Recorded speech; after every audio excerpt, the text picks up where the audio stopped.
প্রিয় বন্ধুরা, অনেকদিন পরে আরেকটা ভিডিও নিয়ে আসলাম আপনাদের কাছে। দেখেন আমার মুরগি, সবাই সাধারণত কিন্তু বলে যে বাচ্চা মুরগি এই কয়দিনে ব্রোডিং করতে হবে, এই করতে হবে, কিন্তু আসলে আমি কিন্তু মুরগি ছেড়ে দিয়েই পালতেছি নতুন নিয়মে। দেখেন আমার মুরগিগুলো কতটা সুস্থ, এবং এটাকে আপনারা ভয় নয়, সব কিছুকে জয় করতে হবে।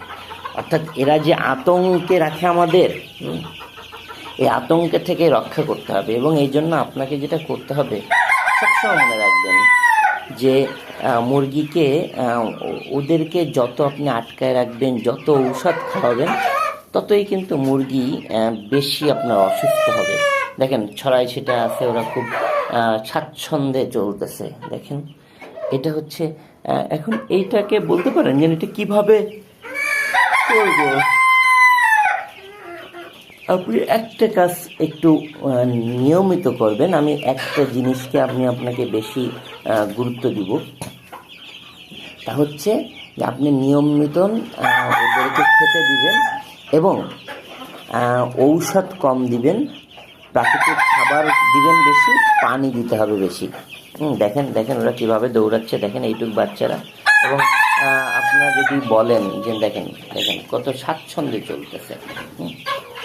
এবং আমার এখানে হচ্ছে যে মুরগিগুলো রয়েছে, এই মুরগিগুলোকে আমি একটা কাজ করি, তা হচ্ছে প্রত্যেক দিন ওদের, এখন আমি কোনো ঔষধ দেই না। আমি এখন যেটা দিই, যে আমি প্রাকৃতিক ঔষধগুলো দিই। সকালে আদা দিই, দুপুরে হচ্ছে রসুনের পানিটা দিই, আর রাতে হচ্ছে আমি একটু মধু দিই, মধু পানির সাথে মিশাই দিই।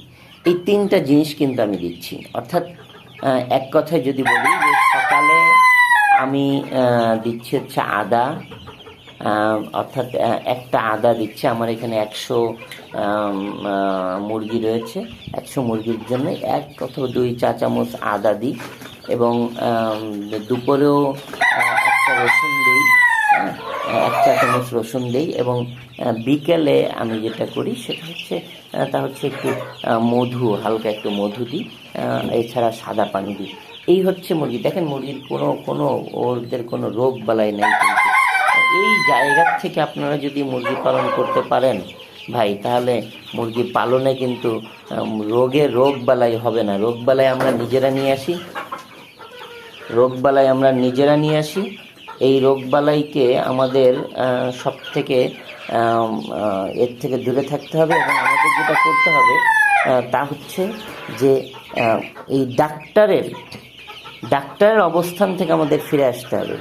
অর্থাৎ এই ঔষধ খাওয়াইতে হবে, এই লাইসোবেট খাওয়াইতে হবে, এই ভিটামিন খাওয়াইতে হবে, এই করতে হবে, হাইজিন খাওয়াইতে হবে, এই জাতীয় যে নানান ঔষধ, এই ঔষধ থেকে ভাই আপনাকে ফিরে আসতে হবে মুরগি যদি পালন করতে হয় প্রাকৃতিকভাবে। মুরগি পালন আমাদের বাপদাদারা পালন করছে না, তারা তো ঔষধ খাওয়ায়নি। এই জিনিসটার থেকে মুক্ত হতে হবে, তাহলে আপনি ভালোভাবে মুরগি পালন করতে পারবেন। ধন্যবাদ সবাইকে।